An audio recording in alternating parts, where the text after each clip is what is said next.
Hello, my name is Steve Gearhart. This is the Unagi Observer, and we are on the dawn of a new Japanese imperial era.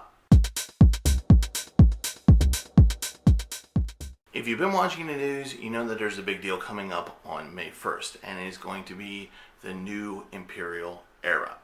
And usually what that means in modern Japanese times is that the old emperor has died, and the son or the heir apparent becomes the new emperor, and therefore a new era is ushered in. Now, in this case, it's a little bit different because the current emperor is actually abdicating his throne willingly. He's citing old age. The guy's 85 years old, so he's going to give up his throne to his son, who's going to be the next emperor on May 1st. As a result, as convention demands, the son has to come up with a new imperial era. And we're going to talk about what that new era is a little bit later. So, where did this convention come from? Where did this tradition come from? Well, it started in China. And it started with the Chinese dynasties and the emperors in those dynasties. And it was a way to show power and influence. If, as an emperor, if you could show that you could control time by naming it after yourself, that kind of helps solidify your power. It gives you kind of this like mystical ability of time, bending time. And it largely worked. It largely helped the Chinese emperors to maintain control because their empires were usually pretty big. And if you're a provincial guy who doesn't really know that much, and they say, well, the emperor can control time, that's going to mean a lot to you. So basically what they said is the emperors would say is that it wasn't very spiritual or religious. It was just a way of saying, I am emperor so-and-so of the such and such dynasty. This is the period of the such and such dynasty during the reign of emperor so-and-so. There you go. And then you mark the days from when they take power to their death or when they lose their position of power. The Japanese took this, and it was taken in 645 AD by Emperor Kokutu. So Kokutu, what he did is he took the general concept and he brought it to Japan. But by this point, the Japanese emperor didn't have a whole lot of political power, military power. He was dependent upon a lot of vassals. But spiritually speaking, he was the spiritual master of the Japanese people. He was their leader, the spiritual leader. So to consolidate that power, what they did is they decided to show divinity through the calendar, and it's called Ominyato. And Ominyato took concepts from Shintoism, Buddhism, Confucianism, yin and yang, those concepts, brought them all together, kind of mishmashed them into this idea that this is what the emperor is composed of. This was his religious, his spiritual power are composed from these ideas. And as a result of these ideas, every time there's a new emperor, there has to be a new era. Now, that's not necessarily true that it's an emperor for every era. Let me explain. So this is where it gets hard to figure out Japanese calendars. Japanese have gone along with this type of calendar since 701 AD. Emperor Kokutu, he instituted in 645, but when he died just a few years later, there were a couple of emperors in between who kind of didn't like the idea of it, so they didn't follow it. Emperor Monmu, hard to say, Monmu, reinstituted it because it served its purposes, and it has stuck ever since. So the Japanese calendar goes along with whatever the period you're in. Okay, not dynasty, but period. So you kind of hear things like the Tokugawa period, the Edo period, or the Sengoku period, these kinds of things. And so you would say, okay, here's the period, so that gives you an idea of time, and here is the emperor, okay, and his era starts with him taking the throne, right? Well, Ominyato takes all these different concepts, as I told you, but they all revolve around a 60-year calendar. So the emperor takes a 60-year calendar. So not only do you have the beginning of so not only do you have a period of time, you have the emperor, and if he happens to live 60 years, then there's actually going to be not one era, but three. The first era, the first year, is technically sometimes not even a year. It's whenever the emperor says the year one starts of my reign starts now, until the next lunar cycle, annual lunar cycle. That could be just a few months away, or it could be an actual year, give or take, whatever. So you have that first year. After that first year, then it becomes a regular year, 365 days from that point to the fifth year. And on that fifth year, he has to come up with a new era name. So the first era name only lasts 1 year, and then it changes on the fifth year, and then that change on the fifth year has to last until the 58th year of the 60-year cycle, meaning that that's when they believe the emperor is about to die, or he's about to abdicate, whatever, die of old age.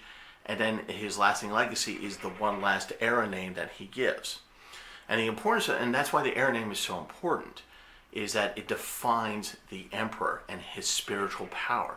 So the eras are named after basic core concepts that are positive and good: prosperity, victory, harmony, peace, well-being, things like that.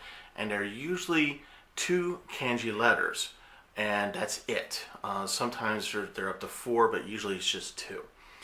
And as they name their era, that is where they're supposed to help guide the Japanese people towards these things. So if you have an era that's called prosperity, then obviously you're supposed to be remembered for being able to bring the Japanese people to prosperity through your spirituality, through your divinity.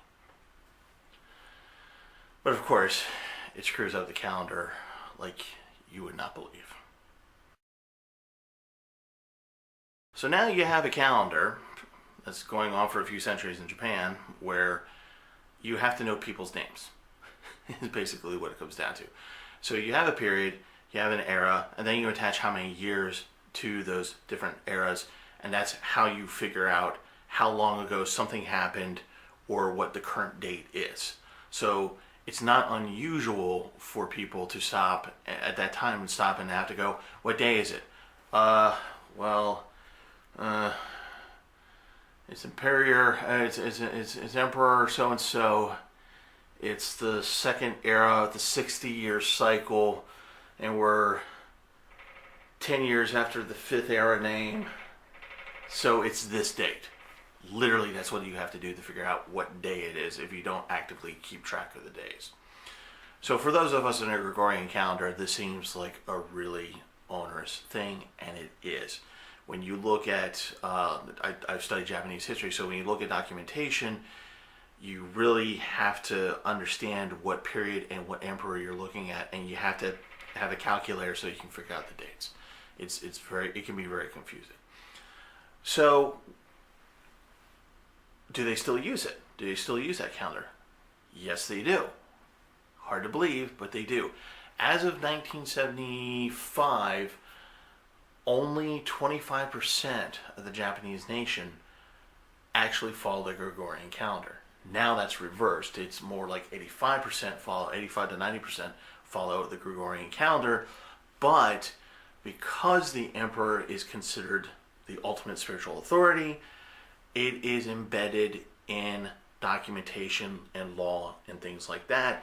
So whenever you have to have a document done, say like you're buying a house, yeah, you can put the Gregorian date, like for example today's date, like April 2nd, 2019.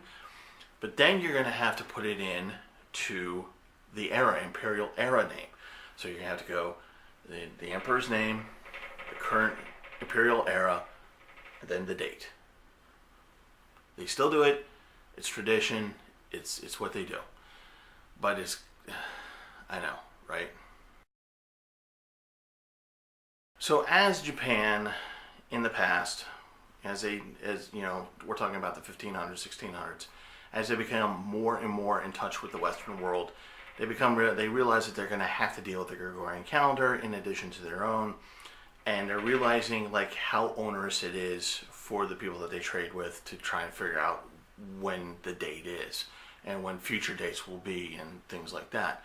So starting with the Meiji Restoration, which lasted from 1868 to 1912, that emperor, the Emperor Meiji, decided that they were going to change the name, the naming convention of the eras. It is one emperor, one era. So when that emperor dies, that era ends, the new emperor comes into power, a new era starts. So they totally dropped the 60-year calendar, trying to figure out the first year, the 5th year, the 58th year, all that stuff. And now it's just far, far, far more simple, which leads us up to today. Again, this is a big deal because the current emperor is abdicating due to his age. He's 85. That hasn't happened in over 200 years. His son is going to be taking up the new mantle of emperor, which means that they have to come up with a new era name. And what does that mean? What is the new era name? What's it going to be? So on May 1st, the imperial reign of Emperor Akihito is going to end, and the new imperial reign of Emperor Naruhito is going to start.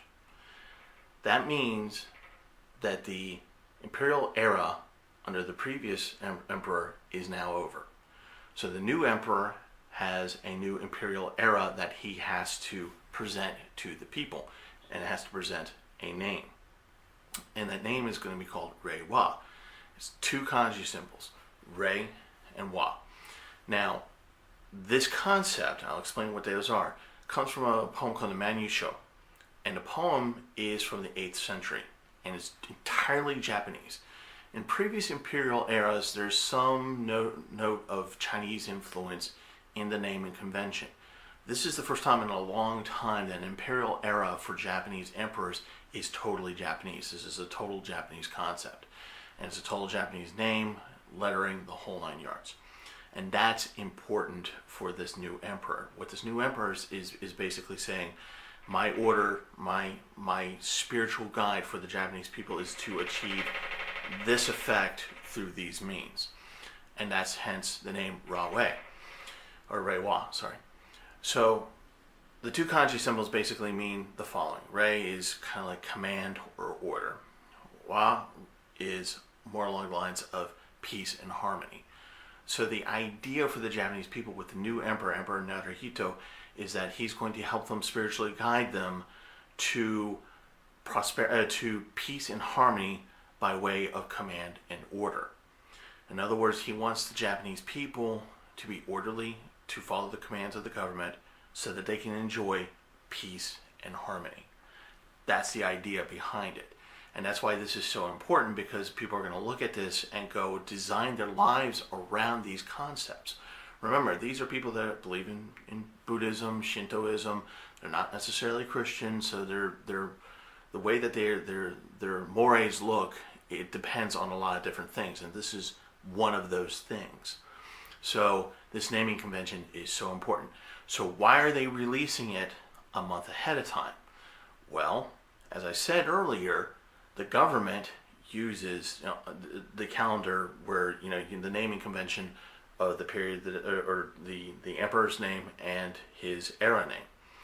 Well, that all has to be now uploaded onto computers, into letterhead, everything, so that the government can function, so that when they have to put a date stamp on it, they know what to put, so it's automatically put on there. So they're right now uploading basically Reiwa onto their computers. It's almost like as if when you walk into the MVA to get your driver's license, you see that picture of the governor on the wall, and after the election, if that governor loses, there's another governor's picture on the wall. That's essentially what they're doing. They're just updating the government, the actual physical representation of the government. So that is the imperial era. Aren't you glad that you know that now? Reiwa. So initially, again, I wasn't going to talk about this, but this came up in the news and it was too good to pass up, because it's just such a confusing thing to talk about. And sometimes I like talking about confusing things.